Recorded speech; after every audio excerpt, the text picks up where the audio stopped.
There is Yeah, Heidi's. Secondly, Great. Okay.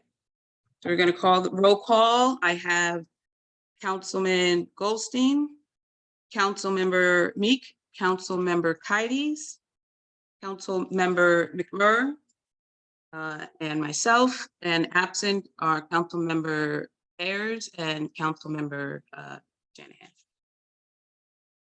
Can I have approval of the June 14th minutes, please? Thank you. That was first by McMurr, and all in favor? I should have asked if we had any changes, but I don't think that we do. So, all right, perfect. Public participation. We have no one raising their hand. Okay. All right, so we'll move on to, there's no old business. We'll move on to new business. The City of Norwalk reserves the right to cancel the event for public health or safety reasons as determined by the City of Norwalk in its sole discretion. The city shall not be liable for damages arising from the cancellation of any event.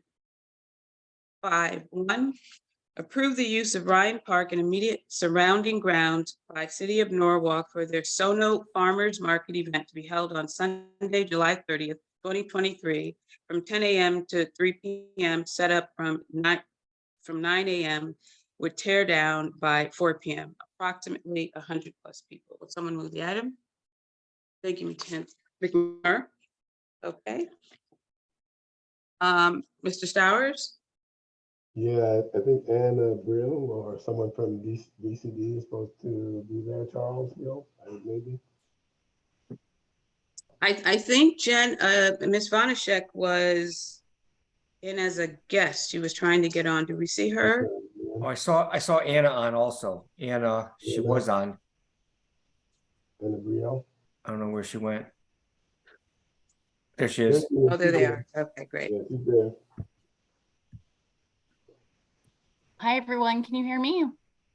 Yes. Hey, can you bring me over possibly as a panelist so I can share my screen to show you a site plan of Ryan Park? Thanks. Yeah, just did.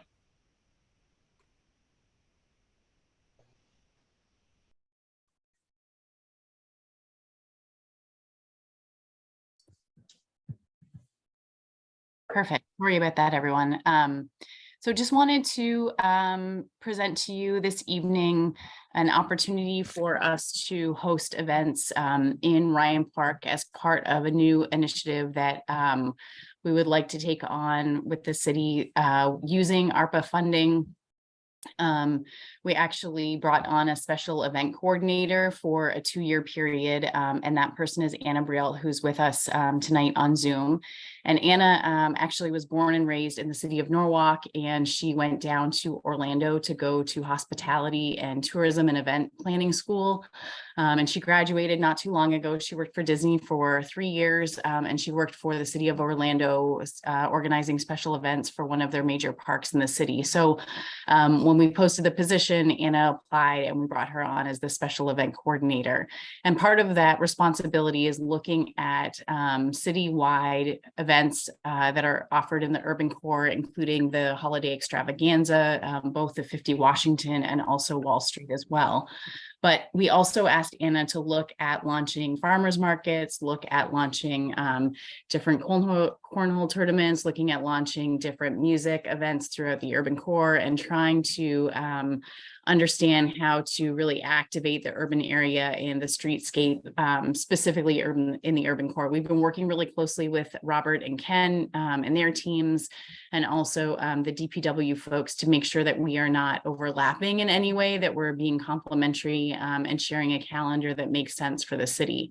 So tonight we wanted to offer you and request your approval to be able to use Ryan Park on July the 30th from 9 a.m. to 4 p.m. And the event would actually take place from 10 o'clock in the morning until 3 p.m. And what we're picturing is an event that will utilize all of Ryan Park. we're expecting, we didn't really know what numbers to put in, to be honest. So we said 100 plus because we wanted to just be careful about how many folks that will be invited, especially using social media as a venue, as a way to be able to get the message out. So what we're picturing is 4 different setups in the park, or 4 different uses for the park. And this really came from work that we did not only with the MLK Corridor Initiative, but also work that we did with the Sono Transit, the Sono TOD study that we did along Chestnut.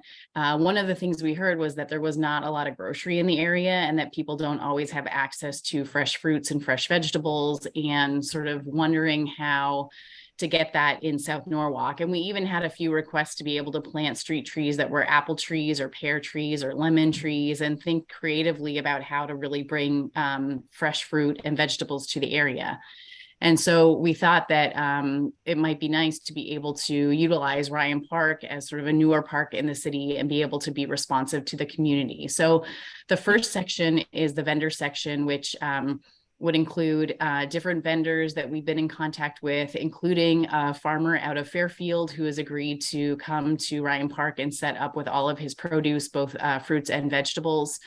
The second area would be a kid activity area. So we were talking about hula hoops and bubbles and face painting, as well as a balloon person to make balloon animals. A community gathering area, which would be set up in front of a music area. And the community gathering area, we pictured putting blankets out and just tacking them down so that families could come out and sit on a blanket and just relax and have a good afternoon and a good morning. And the music section, which is a very, in our, what we're aiming for here is a very, very low key acoustic guitar player, or a very low key musician who would be a soloist, or maybe 2 people that would be a lower volume, just almost like background noise for the actual event itself. The way that we had pictured loading and unloading is that at between 9 o'clock and 10 o'clock in the morning, we would ask vendors to come in, and we don't really need the full parking lot, I don't think, but it makes sense, I think, in this particular setup and design to be able to use the parking that we have available to us. To be able to set up between, so have the vendors come in, set up between 9 and 10, and then between 10 o'clock and 3 o'clock, host the actual farmer's market itself. And then between 3 o'clock and 4 o'clock, completely clean up and have everyone out of there. So this is the idea. We also, I think, are thinking of it like a pilot approach to a farmer's market. We know that it's a farmer's market has been talked about for a really long time in South Norwalk and in the area. And there are a couple of other farmer's markets, but they don't necessarily service this particular area. So one thought was to be able to pilot it every 2 weeks, have this be something that grows over time, and that have it be that the community can depend on this every other Sunday between 10 o'clock and 3 o'clock as a source for being able to buy some of the things that they need during the week, and also be able to have a really nice afternoon. I think in the case of a rain date, we don't believe that we would do a rain date, because if we can pilot it every 2 weeks, then we would not host it if it was raining, and we would have to issue notices on that, but then we would plan to hold it 2 weeks after that. So I believe that's everything from me, and Anna's on, and she's more than welcome to unmute and add anything that I've forgotten, but I think that's all for the presentation. Any questions? Oh, Can anyone hear me? yes. Can you see me? I'm a little No. confused. Okay. Not sure what's going on with that. No, Jessica really covered everything that I would have said. Other than the vendor parking and load and unload area, from 9 to 9:30 is the vendor arrival time period. We figured after 9:30, they would not technically be cut off from entering the parking lot area, but I'm deciding to let all the vendors know that they have to be there between 9 and 9:30, so we can open that parking lot to the public. Thank you, Anna, and thank you, Jessica. Any questions for either ladies? Okay. No. Mr. Burr? Oh, I'm sorry. Go ahead, Robert. I'm sorry. Well, I was just gonna commend, I know I haven't heard too much about this, but I want to commend the Department of Economic Development in thinking about this, because it is a food desert in that area. And around the country where there are food deserts, they are setting up a lot of these kinds of farmers markets. So maybe, I don't know what the participation might be from South Norwalk in terms of having some vendors, but I think it'll grow. But I think everywhere we have a food desert, we should think about this. So we're in complete favor of this, of the farmers market. I'm not sure who had their hand up first. So Ms. McMurray? Thank you, Chair. I just want to say I love stuff like this. I love that we're thinking about doing things like this. I can't wait to see what other things you guys come up with. I love that we have events like this, especially during the summer, to get people out and active. And I love the community aspect of it. So well done, and welcome, Anna. Thank you. Mr. Goldstein? Excuse me. I echo my colleagues' comments about love stuff like this. This is where I live. I live right next to Ryan Park. So I think that what Robert said about it being a food desert is absolutely right, because it is. And I think that events like this are wonderful. The only thing that I don't know if this is discussed or not is there's not a ton of parking available right there. I realize that a lot of the people who I would expect would be coming to this would be able to do so by foot. So I imagine parking isn't a huge issue, but I just know, just having lived there, the lot next to it in the black building right there, 19 Day, is a private lot. And then the next one over is a commercial lot, but they're open to their tenants. So I don't know if this is something that you've discussed with the various businesses and business districts right there, but if people are coming in, they need to park somewhere, and that can be a bit of a challenge. Absolutely. Yeah. Otherwise, I think this is a wonderful idea. I think that Ryan Park is actually, despite the fact that there are plenty of people who go there, it's actually an underutilized park. And I mean, I think there was a successful concert series there last year. I love the idea of seeing more stuff in Ryan Park, especially during the day and in the early evening hours. Great. So good job. Thank you. Thanks, Josh. I think that for the parking, it's definitely something that we thought of. And even you can see in the aerial photo that I showed that there's not a ton of street parking. So we haven't fully cracked that problem yet, I would say, but we will talk to Spinnaker and we might be able to use that 19-day lot for a portion of the time. And yeah, I actually think your better chance is there's the 19-day lot, but then there's the lot next to it, which is the lot that's also all the businesses in that area use that lot. So it's is that the 1420? Is that where the 1420 is? 1420 is at 19 Day.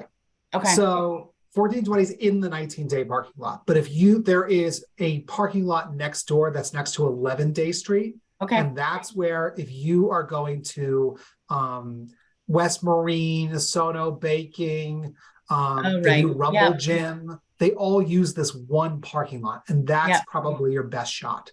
Okay, great. Well, we've been talking to some of them about actually setting up a vendor spot at Ryan Park, so we'll talk to them about the parking as well. But thank you. That's a huge help. Great. Yeah, I think there's also churches in that area that might be open at some point. And also there's the school parking lot as well. So. All right, Columbus. Yeah. Yeah. So, well, I think we're going to be trying to promote too really heavily through the churches in the area, and that aligns really well with the MLK Corridor Initiative as well. So that's something that we wanted to be able to see the response tonight and seek her approval, and then really start to push out the advertisements. And I think we can do that through Reverend Curtis and Reverend Clark and a few others that we've worked with in the past, a few of the other reverends that we've worked with. Yeah, I'd put Reverend Hodge on that list too. Absolutely. That church is right near there. And Reverend Ingram as well. Yep. Yeah. Yeah, so I just have to say, I appreciate the responsiveness to what you've heard over the years from attending District B meetings and other community meetings about the development that's been going on in Norwalk, and particularly in South Norwalk, for almost 2 decades. So I think that this work, it's almost like opening up a flower, almost. I mean, we're getting to the, we're budding now, right? Yeah. And we can only move forward with this. So I really appreciate the fact that you heard the people in the community and we're being responsive to that. And I see this natural connection to what will possibly happen to 98 South Main as well, the building. And so this is really, I think, the beginning of the real carrot in South Norwalk for the city. So if we are fully the stewards of the building and the property and what goes on, this is how it's supposed to work from department to department. So we've got all these departments working together. So whatever is down the pipe, I think this is a natural progression and a great start and foundation for what's to come. So I appreciate Thank you. everything that everyone has done so far.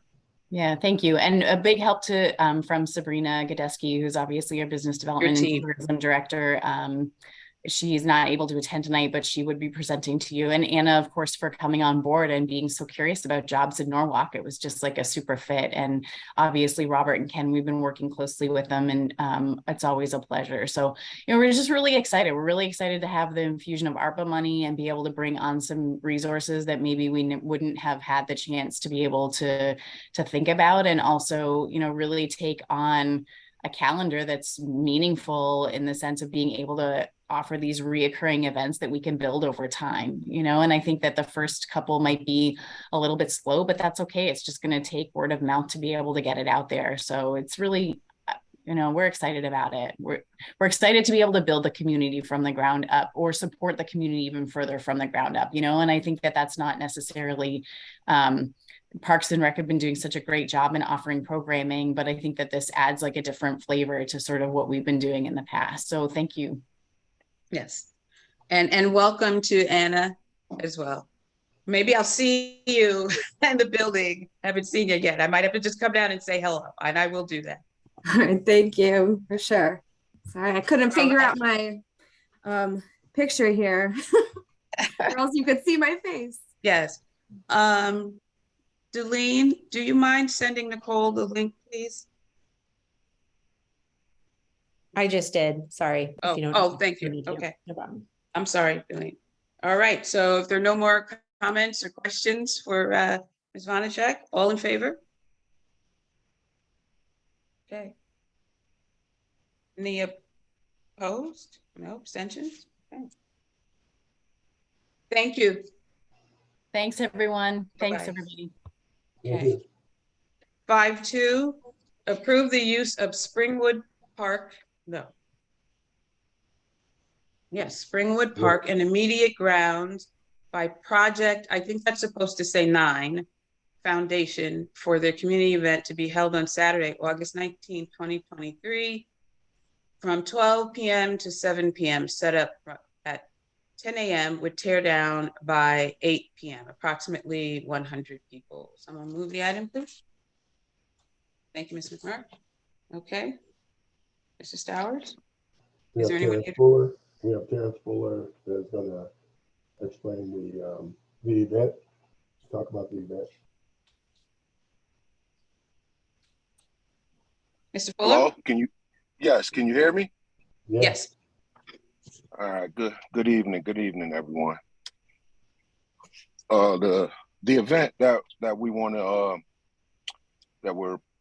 we want to put together on August 29th is just a community event for the Runa Court neighborhood.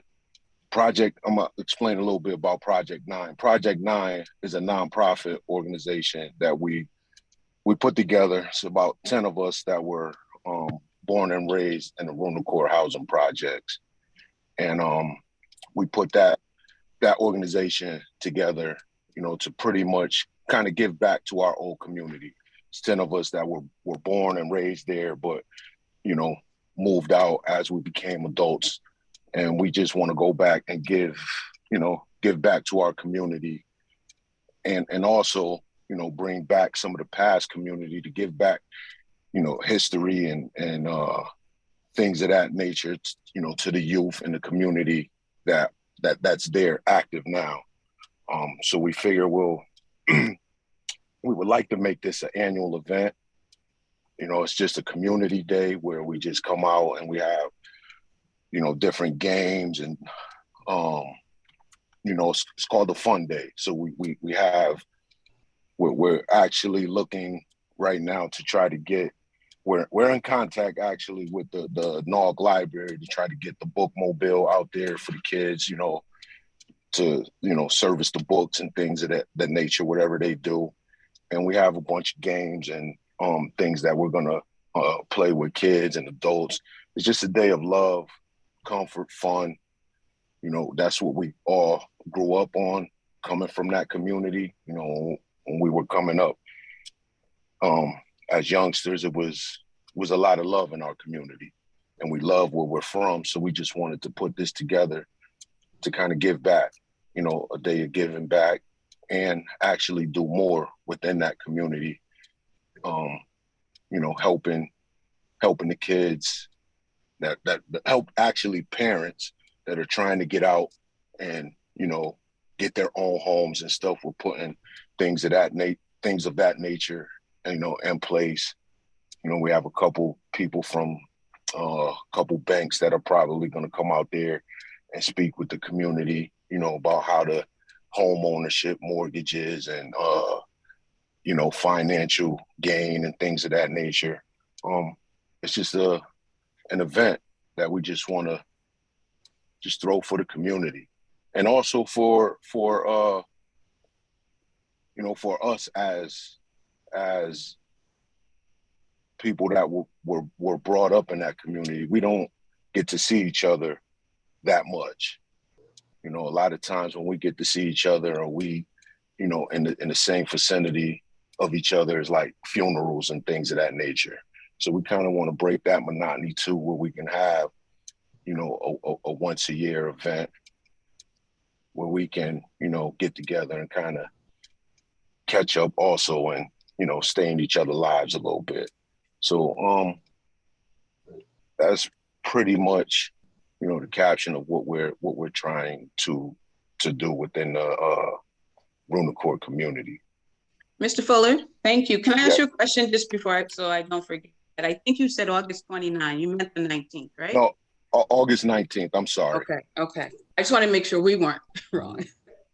And actually, I did. I'm sorry, but I wanted to introduce. I'm Terrence Fuller. I was voted by my peers as the chairman of Project 9. Thank you. So I know some of the Fullers in Rudener So Long line. a very long line. Mr. Stowers, do you have any? Yeah, and I support this effort, to come together and eat food and get together. I myself come from a housing project, and we formed a similar group called the Alumni of Seattle Public Housing, and I actually was the president of that group for years and years, and we did a lot of mentoring, a lot of scholarships to college, and coming out of the projects, you realize the struggle, and some of us are fortunate enough to get out and help others. So I fully support this kind of effort, and I'm glad that we're using one of our parks in our areas to have an event like this. Okay. Any other questions, or comments for Mr. Fuller? Okay. I just want to wish you much success, and that field in the back is beautiful, and in some ways underutilized as well. So I'm happy to hear that you're doing this, and if things go the way you all intend them to go, which I know they will, and you make it more than 100 people, which the space will be able to accommodate as well. Looking forward to this being a yearly thing. So it's a great addition to that community, to the area. All right. If there are no more questions or comments for Mr. Fuller, all in favor? Opposed? Right. All right, Mr. Fuller. Thank you. Thank you. I appreciate you guys. Thanks a lot. And before you jump off, can I ask Mr. Stowers, so Mr. Fuller, you know what else you need to do as far as, because I know this is your first time going through the permitting process. I know Robert's office is helping you walk through that process. Rebecca, I'm sorry, Rebecca's name escaped my mind. Yes. Is walking you through that. So I would say, and I'm sure they've said it, if you have any questions, please don't hesitate to call and just ask. Oh, I will, because like you said, this is my first time going through the special events. We kind of did something similar like this, what we're trying to do now in the past a few years, but we never had to get a special event permit. Right. So I definitely will be calling. Okay. Okay. Wonderful. Have a good evening. All right. Thank you. 5.3, approve the use of Matthews Park and immediate surrounding grounds by the Lockwood Matthews Mansion Museum for their old-fashioned flea market event to be held on Sunday, August 27, 2023, for the old-fashioned 2023 from 10 a.m. to 4 p.m. Setup time, 7 a.m. with tear down at 6 p.m. Approximately 2,500 people. Would someone please move the item? Thank you, Mr. Goldstein. Mr. Stowers? We have Charles Hill from the Lockwood Matthews Mansion. He's gonna let us know, how this thing is gonna work, particularly in view of the construction that is planned there as well. So, Charles. Good evening, councilors. Thank you for your time.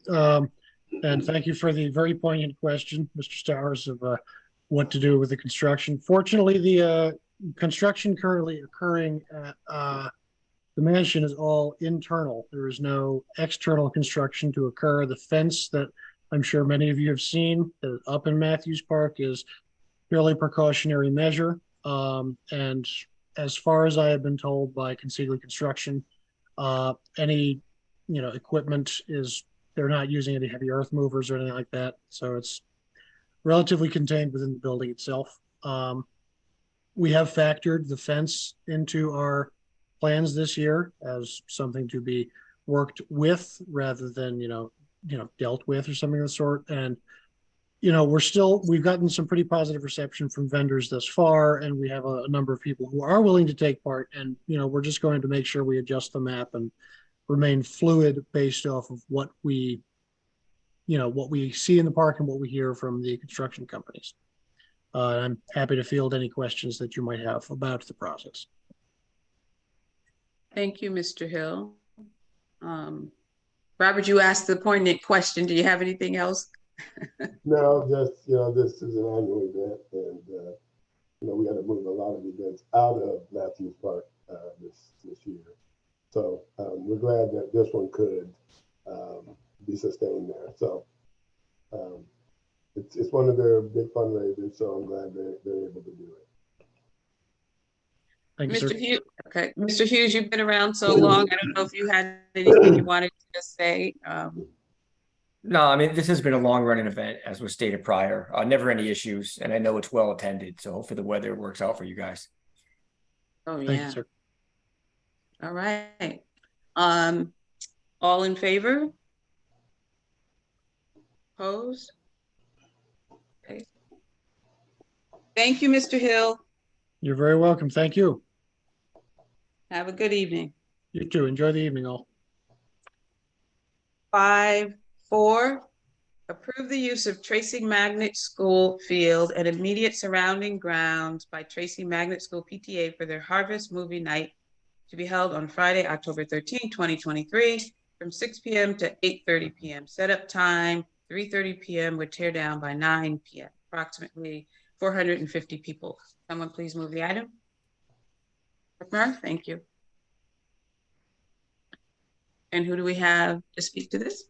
Hi, this is Michelle Tiani, the PTA president at Tracy Magnet School. How are you? I'm good, thank you. This is our third annual event. It's only open to the families at Tracy Magnet School. We're going to be broadcasting Hotel Transylvania Transformania. It's the ending of the movie series. We're going to be selling some popcorn, and it's just a fun night for our families to get together out on the field on a nice fall evening. Great. Mr. Stowers, do you have any? Okay. No, we're in favor of this. It's been the last 3 years, and it's been a successful event. Again, we just wish that it's successful again this year. So it's a good event. Okay. So, no, nothing else. Any questions for? I'm sorry. Any questions for Ms. Tiani? No. So, all in favor? Thank you. Opposed? Thank you, Ms. Tiani. Have a good evening. Thank you, you too. 5-5. Madam Author- Chair, I need to recuse myself from Oh, that's this. right, So that's can you right. just let me know when you're done? Okay. Thank you. you. 5-5. Authorize the purchasing agent to issue a purchase order to M. O'Brien and Sons in the amount not to exceed $87,377.04 for the sole source purchase of a new playground for Marvin School from account number noted off the MHECMC 15-B14 state contract. Please move the item. Thank you. I'm going to go Ms. Ayers. Thank you. And is that Mr. Smith who's here to speak to that? And that'll be Ken Hughes. I can Oh, speak on that, Ken. Madam Chair. I'm sorry. That's okay. So back in 2017, we replaced a larger playground in the back of Marvin School. So this is actually the replacement of the small playground that's right on the side of the school that you can actually see from the front parking lot and from Beach Road. So that playground was built in 2007. So it's actually going on 16 years old now. So it needs replacement. That's actually the fourth oldest playground in the city. So we're working our way down the list, on a rotating basis to keep all of our playgrounds, in tip-top condition. So, we worked with the PTO and our playground designer to come up with a design that the school likes, and now we're going to move ahead with construction. Okay. Any questions for Mr. Hughes? Ken, what's the timeline here? So if we put the order in, we're probably looking 6 to 7 months for delivery. So depending on weather at that time, hopefully, early mid-winter, if the weather's conducive. If not, we'll hold it off to late winter, early spring. So what happens with the children in the meantime? What, I guess, when does construction begin? Will they have access to a playground during the construction period? Yeah, so there's a larger playground in the rear of the school that we're not touching. So this will just be the small playground on the side of the school. So while that playground's under construction, all the children can use the playground in the back of the school. And it'll be blocked off in a way where it's obvious to everyone. Yeah, we use construction fencing, and the kids love watching the process. I'm sure they do. Mr. Stowers, I'm sorry, did you have something you wanted to add? No, not at all. No, we're getting fortunately we're getting some of the equipment we need, and it's coming all the time now. Bob Duff is even working on a grant, $1 million grant to us, where we'll be even getting a little bit more equipment and a plan and enough money to construct trails at Cranberry, and sufficient enough to plan and construct. So we're just being blessed right now by just everybody working together and helping us. So I'm just grateful. Thank you. Ken, you mentioned something about, you said this was the fourth, the condition of this? So built in 2007, this is currently the fourth oldest in the city. So the first is Devon's, which was 2003, and that's slated for work this year. We already approved that playground work. The second one was Broad River, which was done in 2004. So that's going to be part of the larger project that we're actually working on now with the ball fields. The third one is Woodward Avenue, which is going to be in this year's capital. Then the fourth one was Marvin School, small playground, which we're doing now. Where does Boughton Street fall on that? I know that because it's in the MLK. Yep. So corridor. Boughton Street we did in 2012. Okay. The top half. Yeah. And we're slated to do the second half now as part of our ARPA funding in 2023. Okay. And so how many more do we have? Are we? So the next oldest is Vets Park, which, as you know, we approved that replacement also. That was 2007. Ludlow, which we approved also. That was 2008. So that's getting done. So the next school on the list would be Wolf Pit School, which was 2011. So anywhere from 15 to 18 years is the typical lifespan of our playgrounds.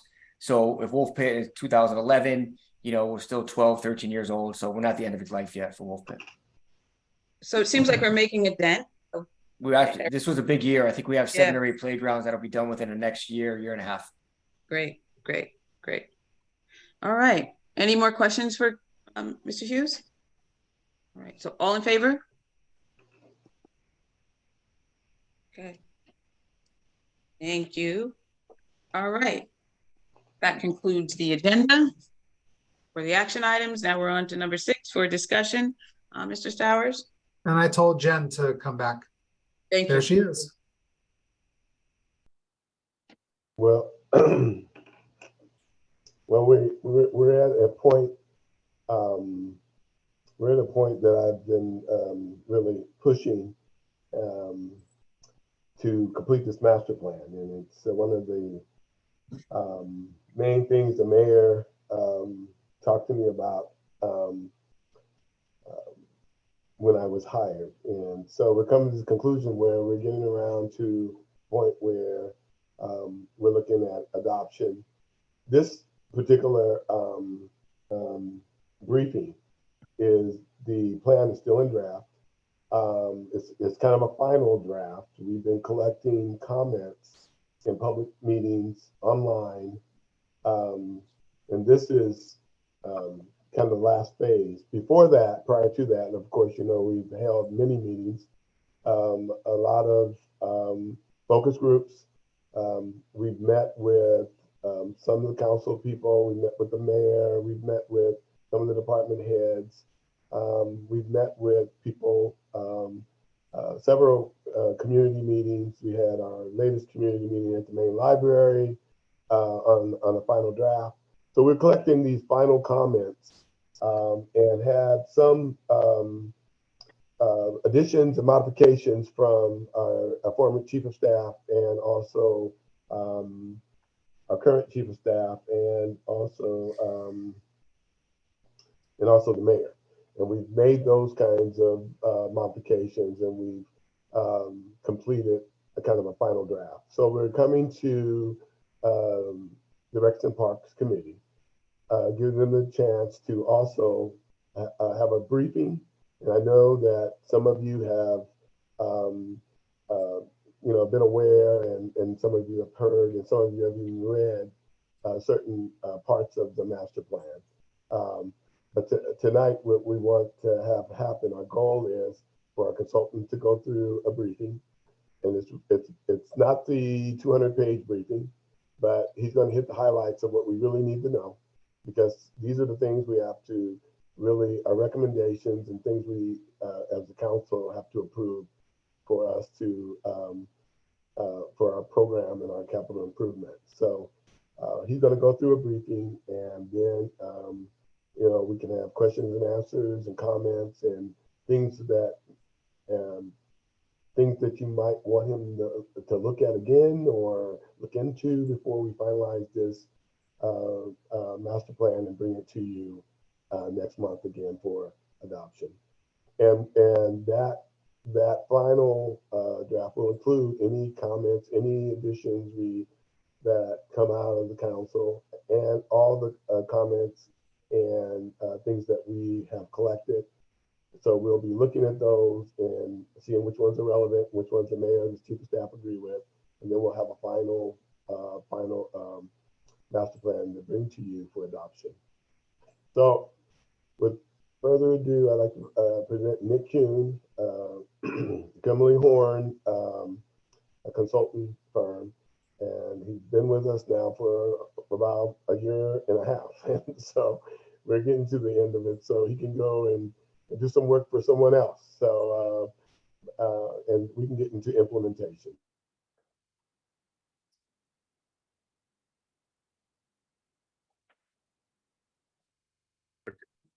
All right, make sure my mute's off now. No, thank you for the intro. Thank you to the committee for time this evening to provide this overview. And certainly, we've got a lot of content that goes into a comprehensive master plan like this. So certainly, if you have been able to see the draft document, and it's all almost 250 pages with the appendix items in it. There's a lot of content there, so I'll try to do the process justice by providing an overview of that here. And so part of that is I'm going to go fairly quickly for the first portion of it, because we were able to meet with you all late last year, kind of reviewing the first two parts of the project, the master plan itself, what we call the step one, the data collection, and step two, the needs and priorities. So I'll go a little bit faster through that and emphasize steps 3 and 4, the long range vision and some of the implementation planning and strategies to that. So, but at any time, certainly if there's any questions or if I need to switch back to one of the slides, just let me know through that. And I've got the chat open as well for that.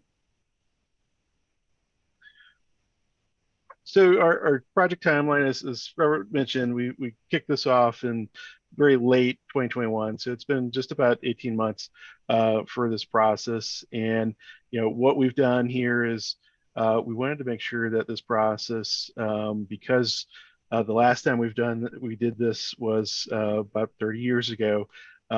This is not something that Norwalk does every year, and so we want to make sure that as we plan this master plan, that it's something that is done right and really reflects the needs and priorities of the citizens of Norwalk. And so we wanted to take the time through this to make sure that it's done right.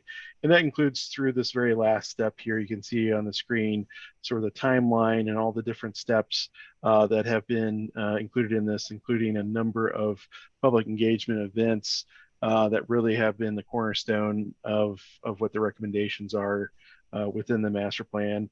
But we're at that sort of tail end. But again, we still want to make sure that we're taking the time through this process to make sure that we get all the input that we can for this draft or final draft of the report, so that it is as implementable as we can make it, and that it again reflects the needs and priorities of the community. And so this is the beginning of the first kind of portion here, and I'll go again kind of fast through this. But again, if you have any questions, just let me know. We again started this process by looking at the guiding documents already developed within the city, and one of those most important ones is the POCD, and looking at some of the items that were emphasized even in that document and the long range vision that the document establishes for the city. And I highlighted a few of those things that you'll probably see again reflected multiple times in the recommendations. And you can see with goals 1 and 2, sort of in the middle of the screen, emphasizing connectivity, promoting healthy lifestyles, providing more public access to the water, and also making sure to seek opportunities for underserved areas or populations in the city to really be able to access parks and recreation programming. And also, again, back to sort of that connectivity theme, having walking access to parks for every resident. And those are really overarching themes that carried through a lot of the input that this master planning process also found through that from the public engagement. We can see a partial list of some of those other guiding documents that, again, we were looking at the very beginning, and also circle back to while we were looking at implementation strategies to see how we could leverage those plans for these recommendations. Demographics were a key part of looking at not just the historical trends, but also projections going into the future. So we looked down at the trends for age groups, race and ethnicity, densities across the city. You can see some of those maps that illustrate some of those across there. You can see how we have a very diverse community in areas, but we also have some trends that are starting to inform how we are potentially going to be in the near future as a slightly older community, and with our 65 and up population really being the fastest growing segment of our age groups within the community. And the maps on the right illustrate a density, population density for two different age groups, youth and seniors. And each little dot that you see on those maps, purple dots there, represent one person in those age groups. And you can start to see, as we look at those densities, how we have some concentrations of those age groups throughout the city. And you can particularly see in the areas just west of MLK and the rail line, and just south of 95, we have some of the highest concentrations of our youth population. And then you can see smaller pockets with our senior populations just north of 95, sort of in the Spring Hill areas.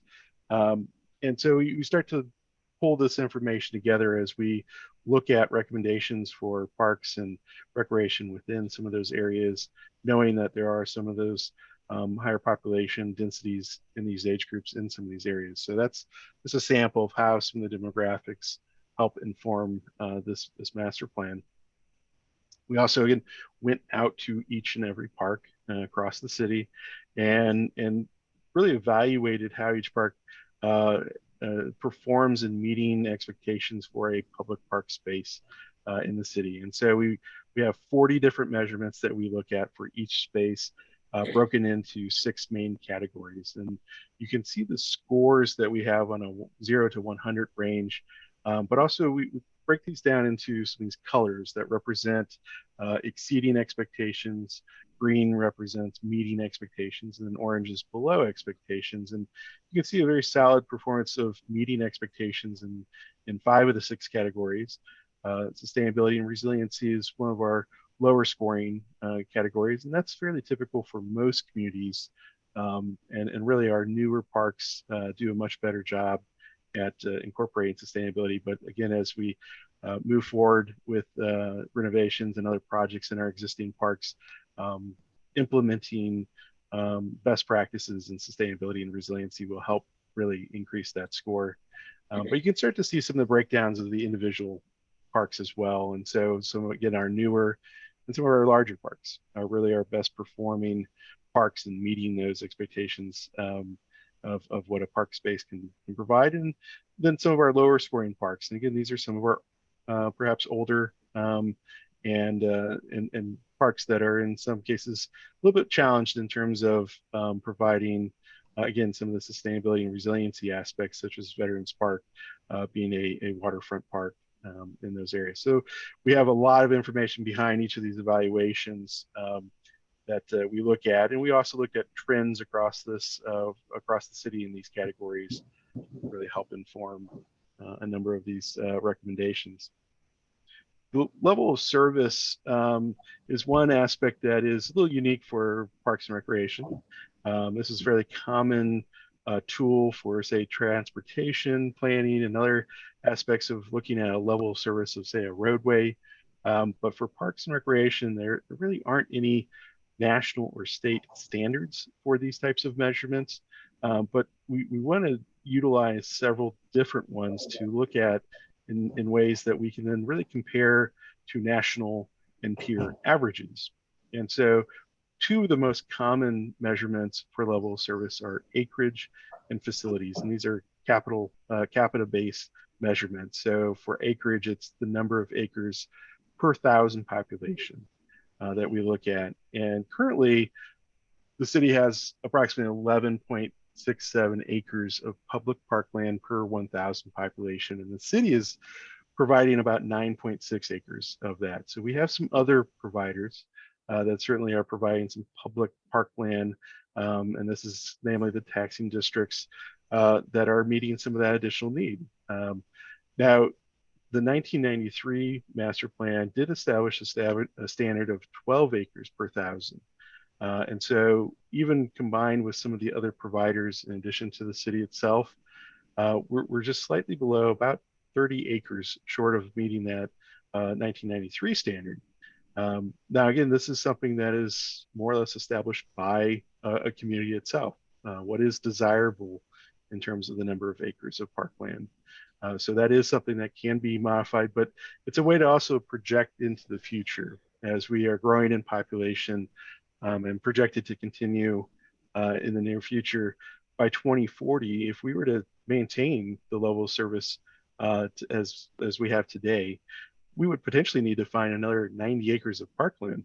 And that's not an easy task by any means. And so there are other tools that then we need to start looking at because we are likely not able to really acquire and develop that many acres. And so a lot of partnerships and other opportunities need to be explored to really accommodate that. Facilities are more or less the same type of measurements. The number of facilities per capita. And the good news is we're really above national averages in many of the types of recreation facilities. And that reflects, in some cases, just a higher demand locally in this case. And as we potentially project forward, if we're, again, to maintain existing level of service standards for these facilities, we noted a few here that would have some additional needs as that population increases. And that would be particularly focused around multi-purpose fields, tennis courts, basketball courts, and playgrounds. You can see in the parentheses the number of those potential facilities needed. And again, those are projections. And again, we are above national averages. So there is some room in terms of potentially getting additional capacity, particularly in our fields, where we may not need additional fields, but again, just more capacity out of the fields that we may have. Another measurement is access. And this is really focused on distance and where we start to really look at equity, being able to access the parks and the facilities that we have. And so we utilized our GIS tools. And what we did was we mapped out to see how much of the city area is within a 10-minute walk of a public park. And this is also inclusive of other providers like the taxing districts.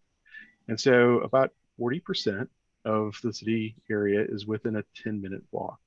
And so having context to that is really the important part, because is 40% good or is bad? Is that where we want to be as a community?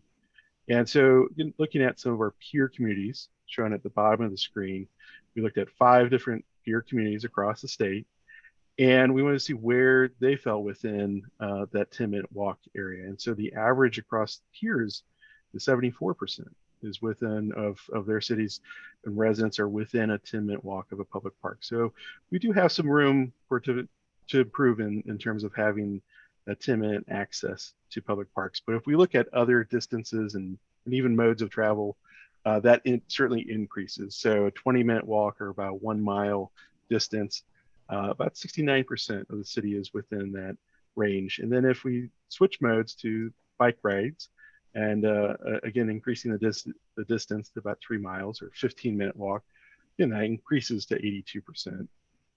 So we can establish some potentially higher goals to achieve across the city, and then continue to refine that approach to the goal equally established in the POCD in terms of having a 10-minute walk to public parks.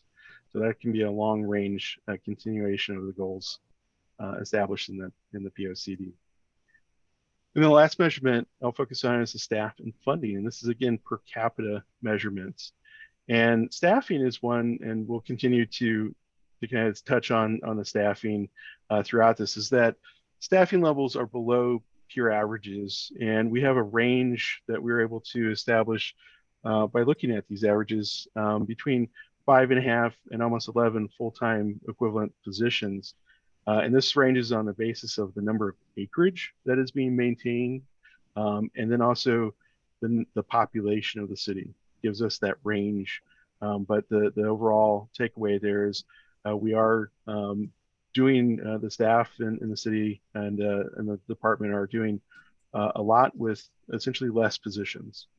And the good news is positions have been added to the department and continue to accommodate that additional need, but we still have a little ways to go, even meeting some of our peer communities and how we can really provide the staff.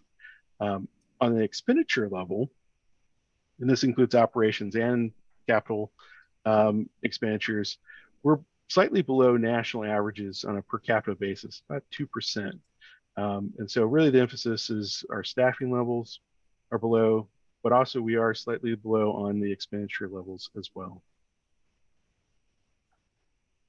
Public engagement has been very robust throughout the project. You saw in the timeline several different steps along this way. We've had quite an uptick here in terms of the draft master plan being reviewed. We've had a lot of great participation, a lot of downloads of the report. And so you can see sort of the takeaway here is almost 850 hours of contribution from the public, from residents in the development of this master plan. So a lot of contribution, and really shows that the root of that is from the recommendations that are from the public in terms of this process. And so some of that takeaway from the engagement, we had a couple main categories for input. Recreation staff from the department itself.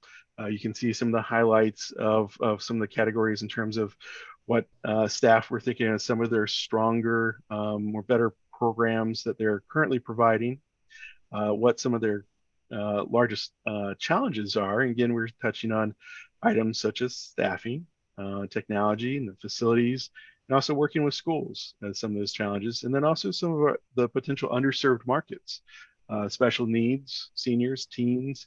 Again, kind of leaning back to some of those demographic trends that we saw in terms of making sure that those all population groups are really being addressed in terms of programming.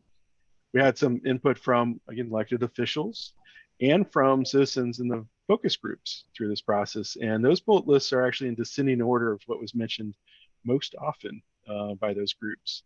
And you'll see from elected officials a strong recognition of maintenance, particularly not being necessarily equitable across parks. So some parks appear a little bit stronger in terms of their maintenance, and others have a little bit more challenging associated with those.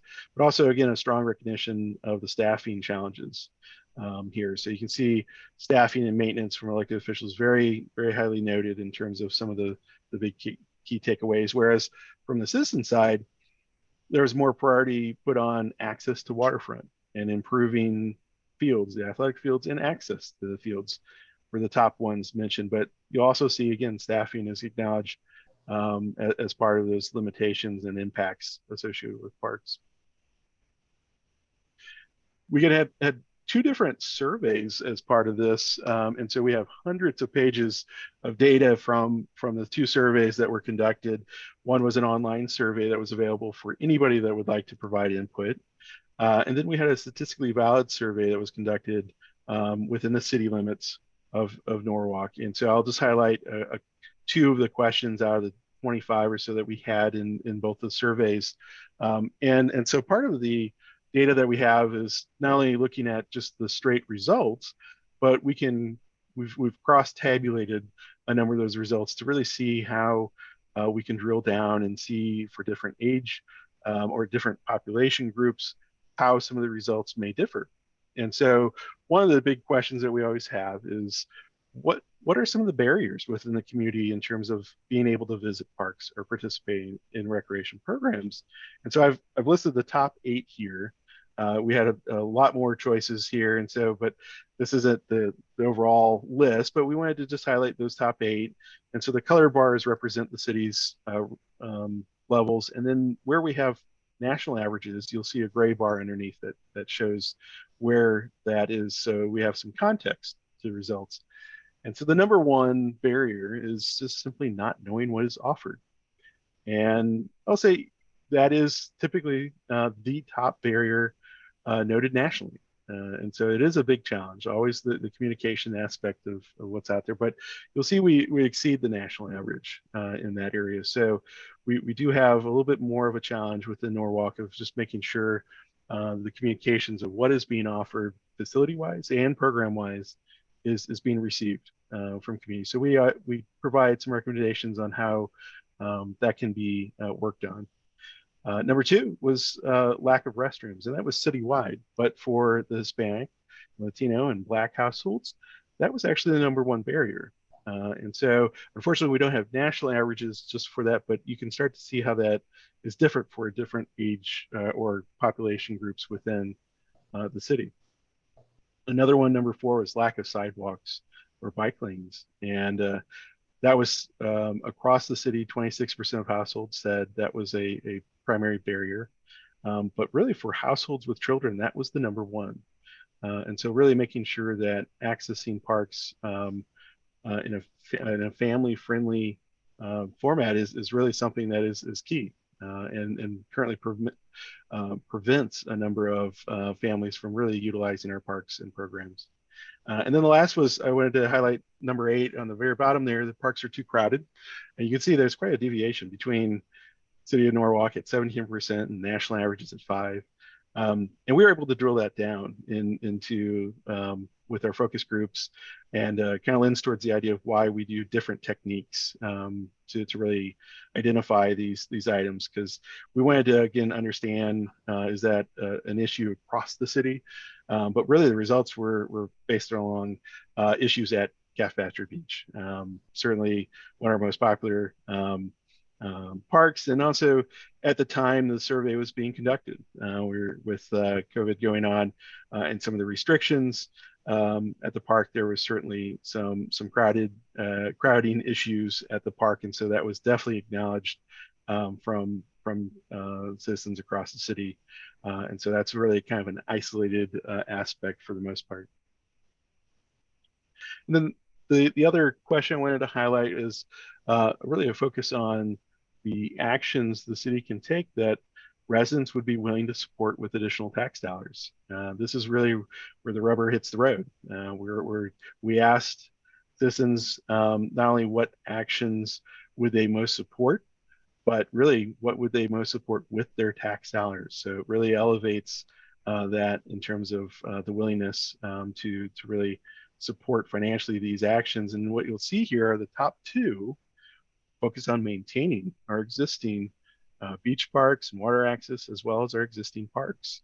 And that's a trend that really has held pretty strong across the country since the Great Recession, a true recognition of by the public to really maintain what we have before we go and build more.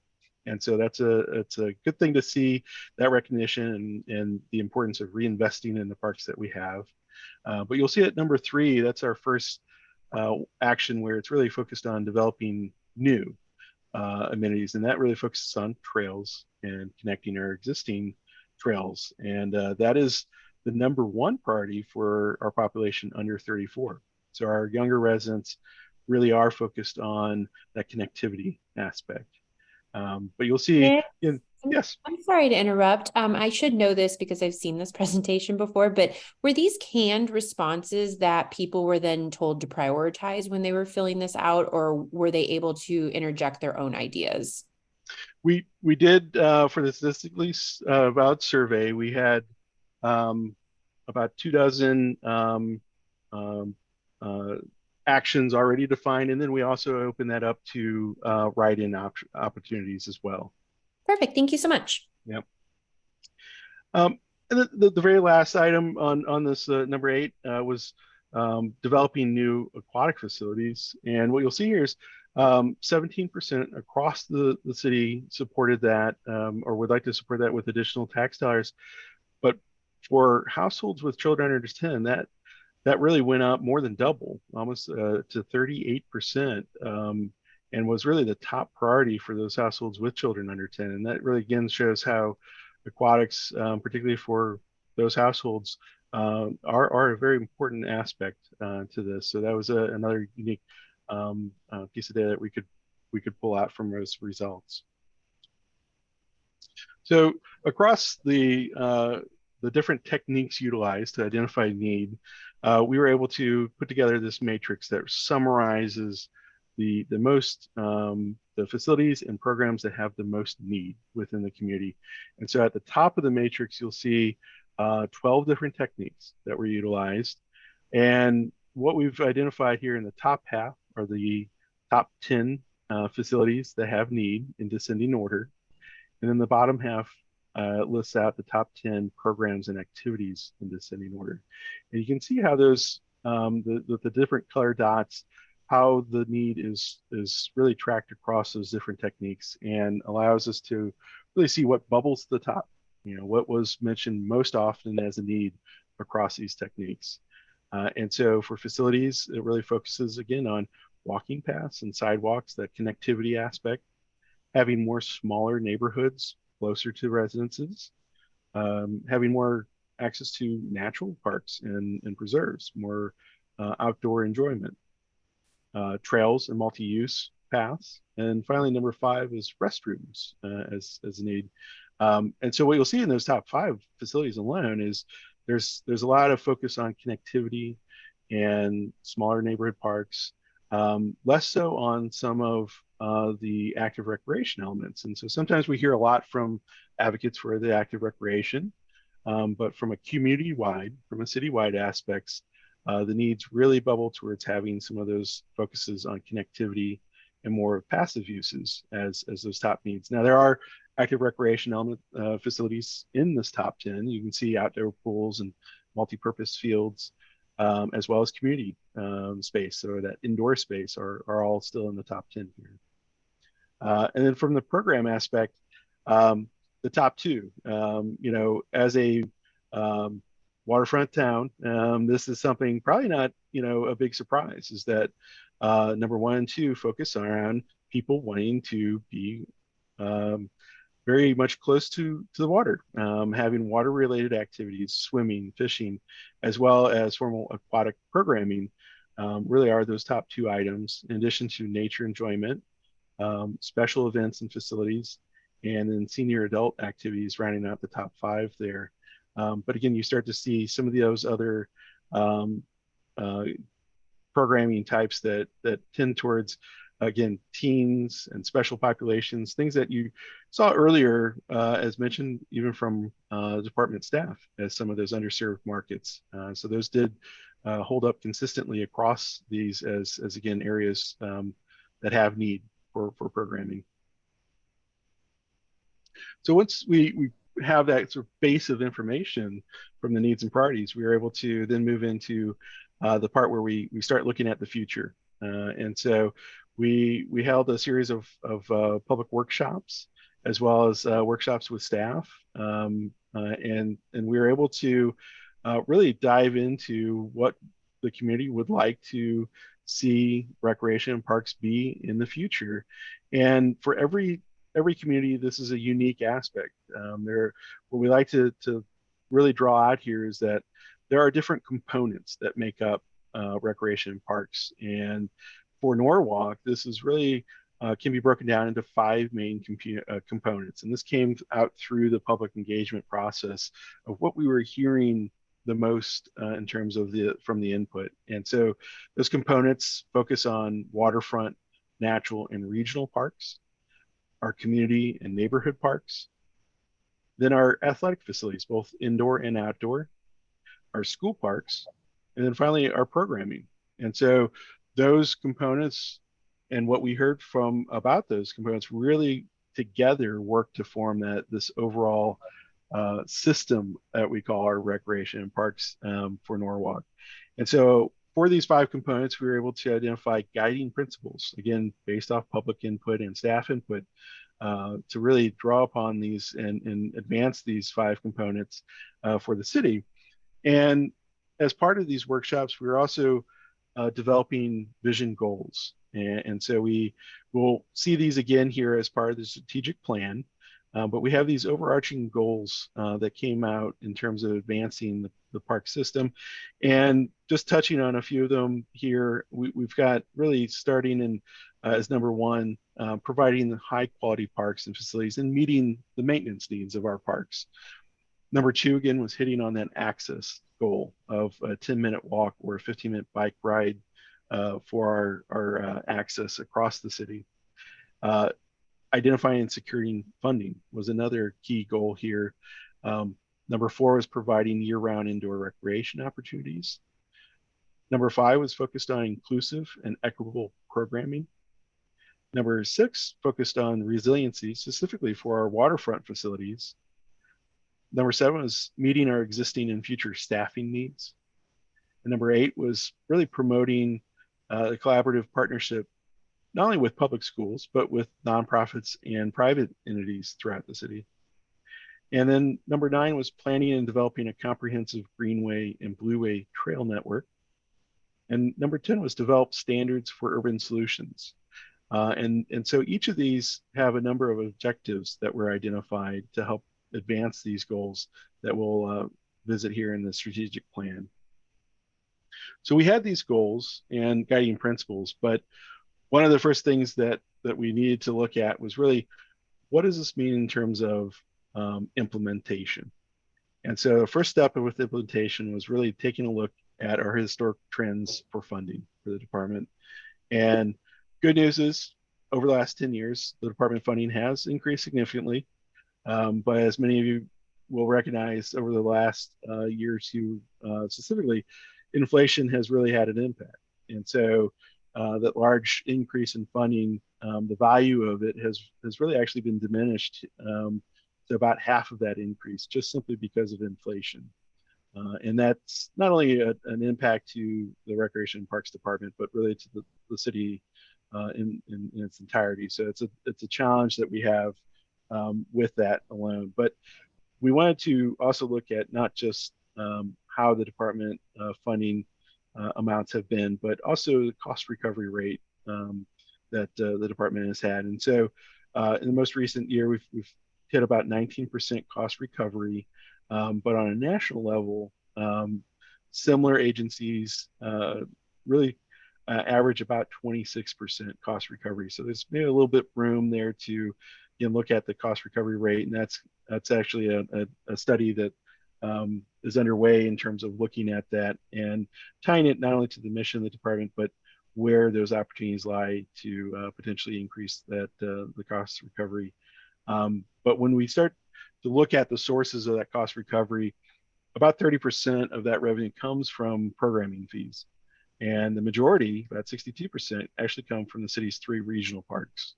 And so that's great to see. And actually the recreation programming has a high cost recovery rate.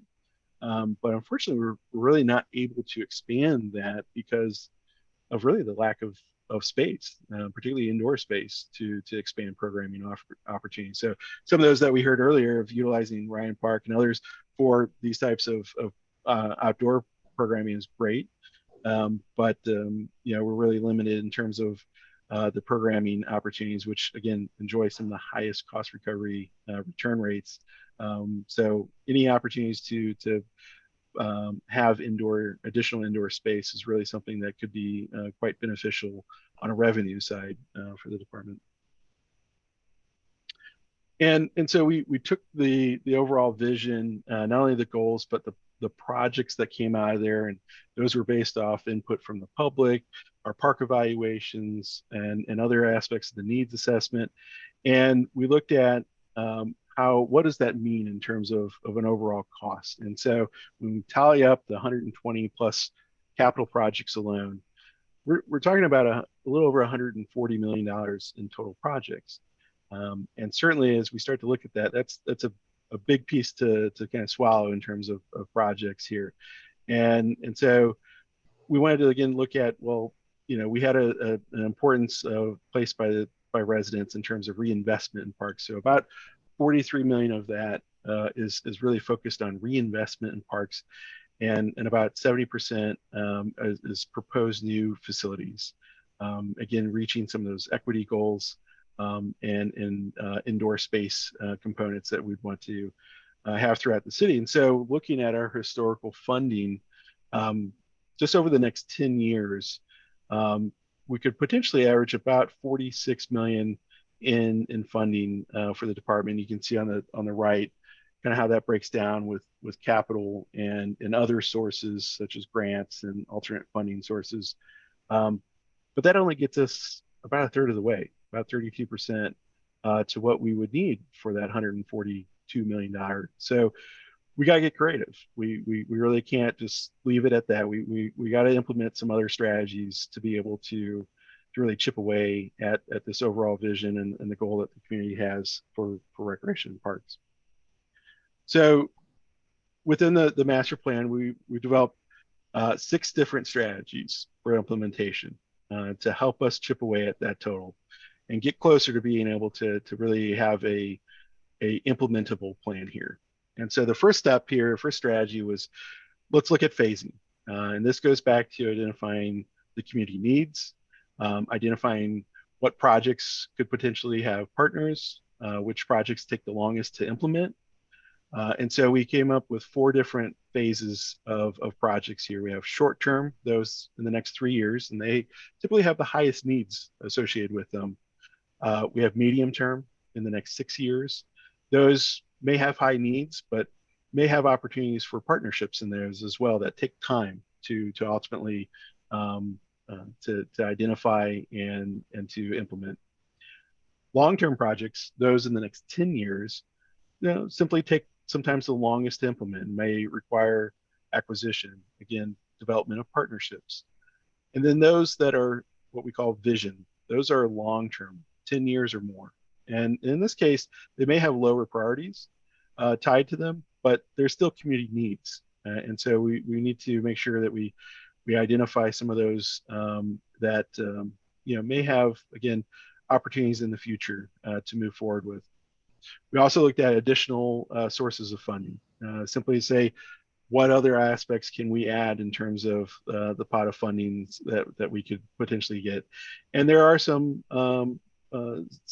sources that we can still explore. One is Parks Foundation, having a nonprofit that is aligned with the department's goals that can help in fundraising, providing matches, and funding for programming is an important aspect, and one that is very much supported by residents through the survey results as well.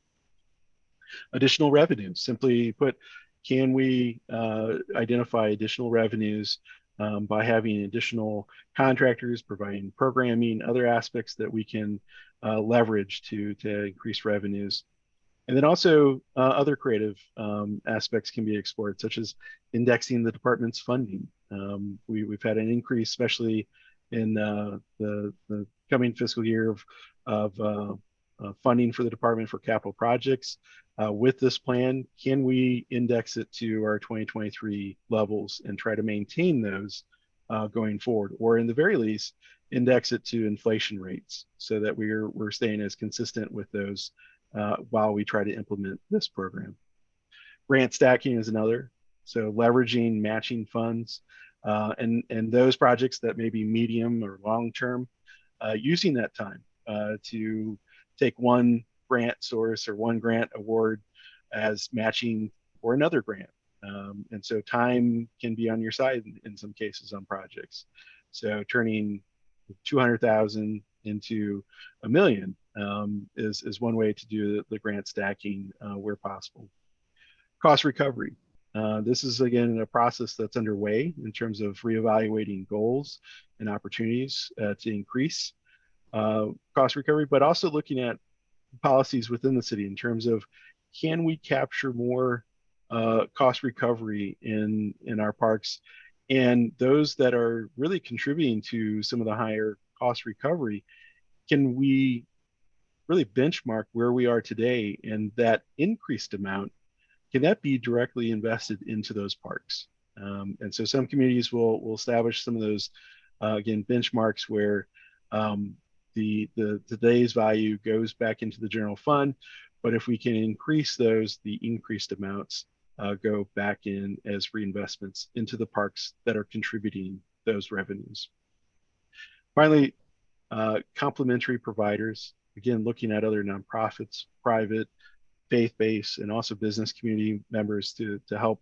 And this ties potentially back to the Parks Foundation. And then the last was project prioritization.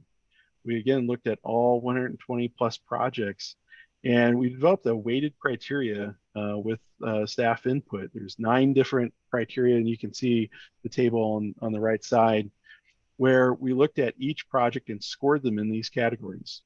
And this was able to really say the projects that are within the short-term range, which ones should we really be focused on potentially first?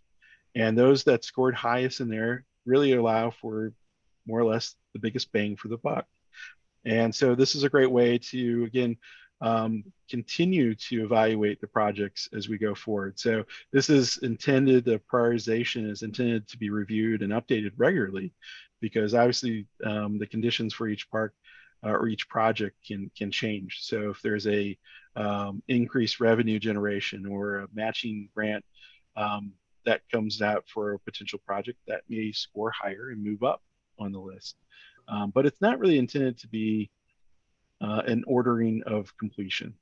So we don't encourage the let's focus on projects 1 and 2 and 3 and go in that order. We may skip around as implementations available for those. So we wanted to, we scored those for all the projects in short-term, medium-term, and long-term ranges. But I wanted to show just a sampling of the short-term projects. These are the top 20 scoring projects. And the results really speak a lot, because as you can see here, there's a lot of diversity in terms of where these projects are across the city. It really touches all areas of the community. And you can see a mixture of different types of projects here too. Everything from the renovations at the 98 South Main Street facility for increased indoor space to ADA improvements, signage, and landscaping enhancements at facilities. So all in, this represents approximately 16 million in projects in these top 20 alone, with the indoor recreation space at 98 South being the majority of that. But really a wide range of different types of projects, again, those scoring the highest just in the short-term range. So as we talk about those phases of projects here, when we apply those strategies to the list here, what we come up with is about 40%, or about 58 million of those total capital projects really are those that have the highest need, that we can really tie funding sources to and other strategies to really move forward with in the next 10 years. So that really allows us a much more realistic approach here for this master plan, the recommendations in here. And within that, you can see the breakdown on the chart on the right of how many projects and dollar amounts are within the short term, medium term, and long range for those different. And so short term overall represent about 19.3 million. With again, the majority of that focused on the new potential indoor space. And so the capital costs are just part of the picture that we look at. We also want to make sure that we're looking at operations and maintenance costs and how these projects are ultimately phased in the implementation. And so for full implementation of all the short-term projects alone, we're looking at an increase of a little over 340,000 in operating costs annually as an increase. Now, some of these facilities, again, the reinvestment or replacement of facilities generally keep costs, operational costs, net neutral, and in some cases may reduce costs. So most of these additional new costs would be tied to new facilities. But this increase in costs would on average result in the need for approximately 3 to 4 additional full-time employees. Adding more facilities to this over the next 3 years would require, again, additional staff. And so through the last couple years here, with the additions to staffing, that could be a very realistic approach for this, but a recognition of not only the operational costs, but staffing increases that are tied to these projects is an important step. And so the last step here is really looking at implementation of all 6 of those strategies. Again, creates a roadmap that is much more feasible. So where we started with $140+ million vision and being only able to fund about 32% of that, we can really have a much more realistic approach here, and not only cover the recommendations potentially of all of those projects within the next 10 years, but actually have an additional amount, potentially projected of 120% of that funding need for the next 10 years, allowing for some flexibility. As we know, over 10 years, a lot of curveballs can be thrown in terms of the economy and other priorities. And so having a little bit more flexibility in that funding puts us potentially in a good position for that. And again, there's support for additional funding opportunities. And so some of the additional funding could come through additional revenues through programming.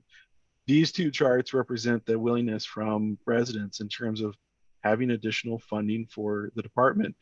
On the left side, it's a willingness to pay additional property taxes to fund improvements to parks and recreation. And approximately 1/3 of the population was not in support of additional taxes, but 67% said there is a willingness to pay additional taxes in support of these improvements. And the 2 largest categories, representing 36% of the city's population, support the highest amounts. So there's a lot of strong support there, and that increases even more with households with children. And then on the right side represents a willingness to pay additional user fees or charges. And so again, a strong recognition, and I would say residents seeing value within the programs that they participate in, is 68% support for additional user fees. And so actually the largest segment, 28%, supporting the highest amount that was even offered as a response. So a strong willingness to say that. And again, part of the cost recovery study that's underway is, not to just increase costs in every programming area, but looking again towards the mission of the department, keeping in mind affordability and the type of programming. There could be some opportunities to realize these additional revenues. And then the very last step was really a development of a strategic plan. And this is what we call the roadmap for the future. So this is where we go back to those 10 goals that were developed through the vision. And we developed 51 measurable objectives. And so they range for each of the goals, different levels of objectives, but each objective is defined with a time frame and a role for the department. And each one emphasizes meeting residents' needs and priorities, identifying and securing resources and staffing, effective and efficient best practices, and also maintaining public investment in infrastructure. And so again, this allows the department and the city to move forward with actions that are supported through these different identified elements, such as community needs, and again with the time frame and potential partners for this implementation. So this is a really an item again that is meant to be reviewed and updated on a regular basis by the city. And that's the last piece of the draft master plan. We presented in the draft master plan on June 8th at Central Library. And it's been also up online since May 30th for public review and comment as well. These are snapshots of the online interface for the draft master plan. We've had great participation online as well, with over 280 downloads of the report. we've had over 440 reads of the report digitally. So some folks here are maybe coming back multiple times. I think some people are enjoying maybe a nighttime read here. But some of the takeaways from the comments that we've had both online and also through the June 8th workshop, there was just a few takeaways from those comments. And there was some of the comments were really geared towards wanting to increase the emphasis on youth sports within the master plan. Also a desire to, again, have more dog parks throughout the city, and then also a need for more aquatics. And those were some of the big themes that the comments really focused on through here. And I think in many cases, these are, again, addressed within the master plan quite well, and are in, again, aspects of in relations to the community-wide needs. So that is the briefing and where we stand with the community input. Certainly, I'm available for any questions you may have, or I can go back to any slides as well.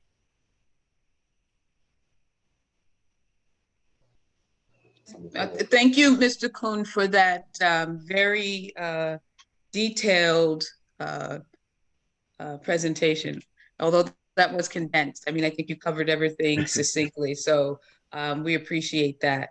Ms. Ayers has a question. Thank you, Chair Young.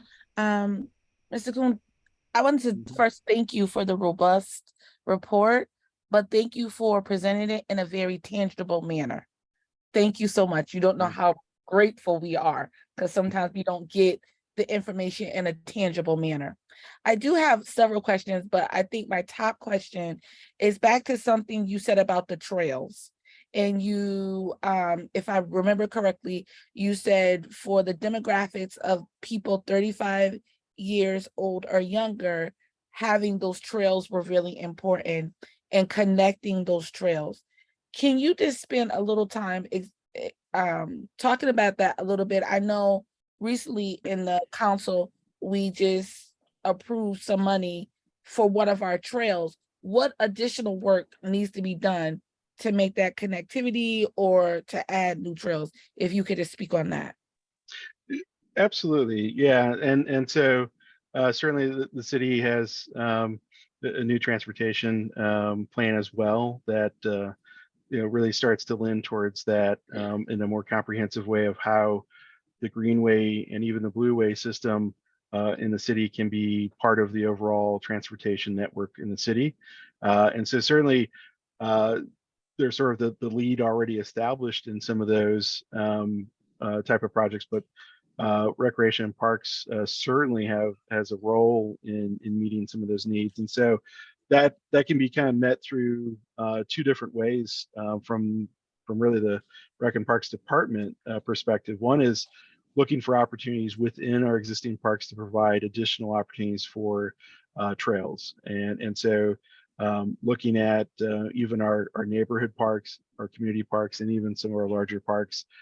So within the parks are some of the low-hanging fruit, but then also, again, finding ways that the department can contribute as a partner to the continued implementation of the Norwalk River Valley Trail and the Harbor Loop. Those are definitely projects that having Recreation and Parks at the table, emphasizing the connections to the city's parks as part of that implementation is going to be important, because that's what a lot of the takeaway really is making sure that we're connecting to the destinations that residents really want to go to.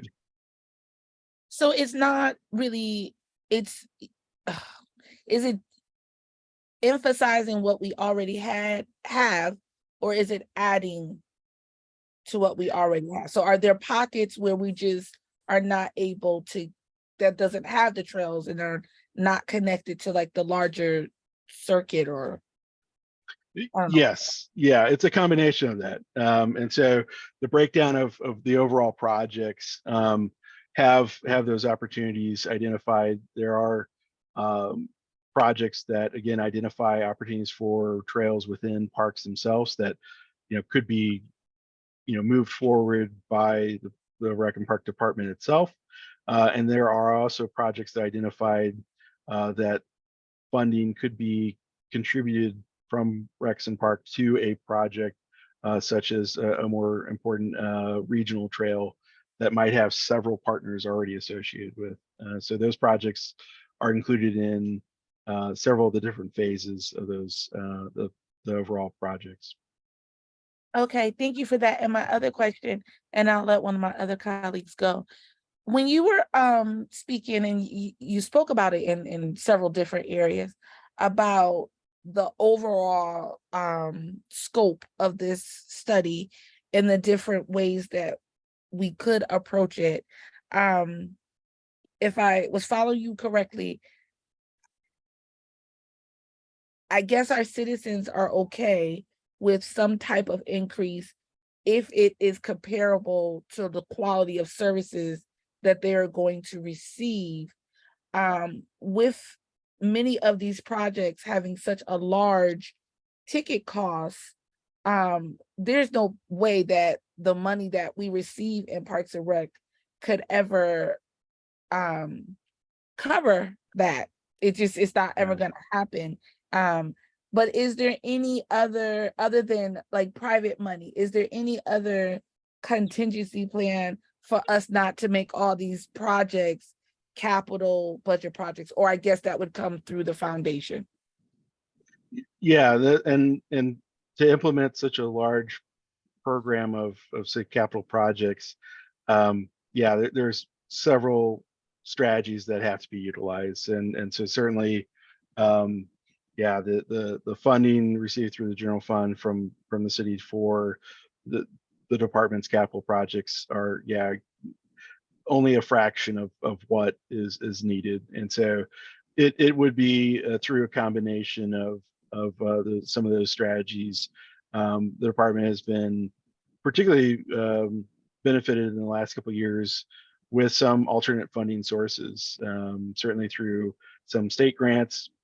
Certainly ARPA funds have been monumental in moving some projects forward. But again, those, in large part are just one-time infusions. And so continuing to be proactive in seeking those alternate funding sources, particularly from state sources, as well as the Land and Water Conservation Fund, is a great one federally, that really begins to be an opportunity to increase what has already been a historic average for a source. And then the Parks Foundation, is really a great means to be able to have that private fundraising really benefit the city through some of that, and that can be for capital projects as well as for programming needs. Traditionally, Parks Foundations support in both ways.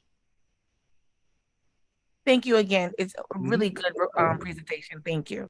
Yeah. Any other questions or comments for Mr. Kuhn? Robert, Mr. Stowers, so we want to wrap I'd this like up? to, we can wrap this up. I just wanted to say a little bit because Nicole had a couple of questions. I'll just give some examples of what Mr. Kuhn was talking about in terms of trails. We recently received notice that we'll be getting a substantial grant for the NRB trail. At the same time, we are also getting in that same fund about $450,000 to do trails in Cranberry, where we have our largest urban trail potential system, where it's an urban forest basically. And so that's and we'll be participating in some of the maintenance and some of the planning of of where we connect the NRV trail as well. So we'll be involved in that, but yet in Cranberry, we have a grant to actually plan and develop a real real trail system that's coordinated and planned by professional trail planners. So we have those two things simultaneously going on, and we have funding for that. Another thing we're talking about is sometimes we are doing things haphazardly. I'm not saying that they're not good things, but they have nothing to do with a comprehensive plan. And one of the things in our annual capital planning budget is we've received over the last 2 years, $12 million in our capital budget. So now we can focus that capital budget on these items.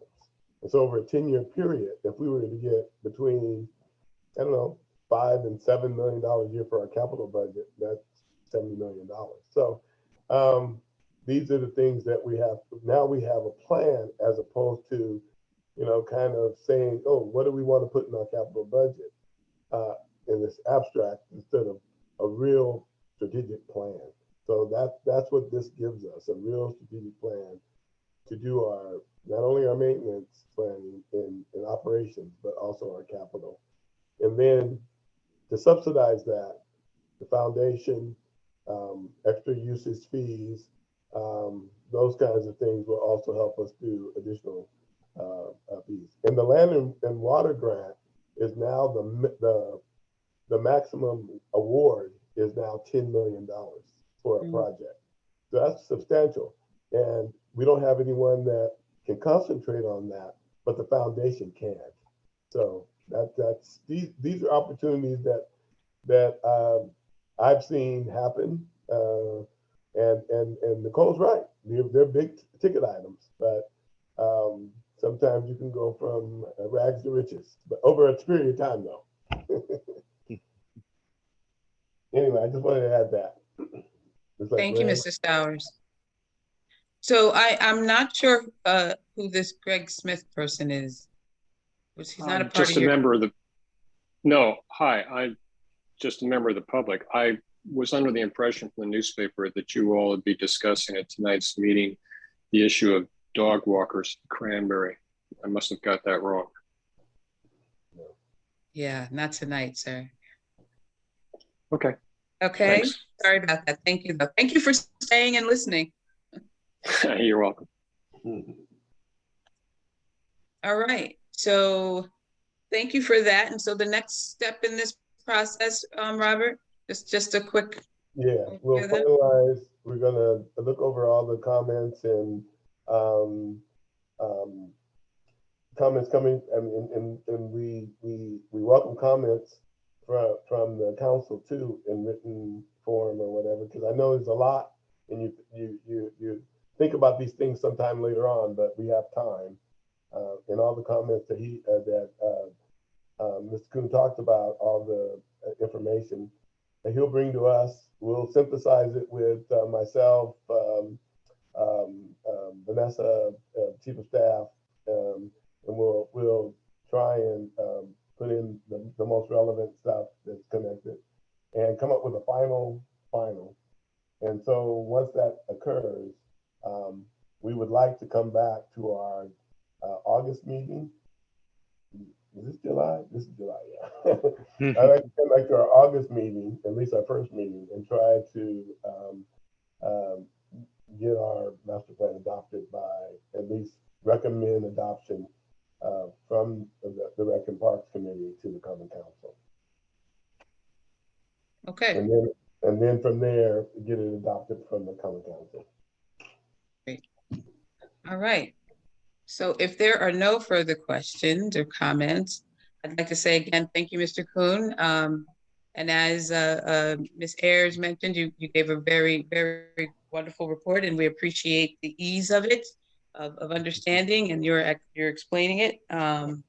It's very helpful as we try to disseminate this information throughout the community. So I really appreciate your time and effort. So with that, do I have a motion? Motion to adjourn. Mr. Goldstein and Ms. McMurray, hands and voice. I like it. All in favor? Aye. Everyone have a great evening. Have a good Bye-bye. night. Good night, Night. everyone. Thank you.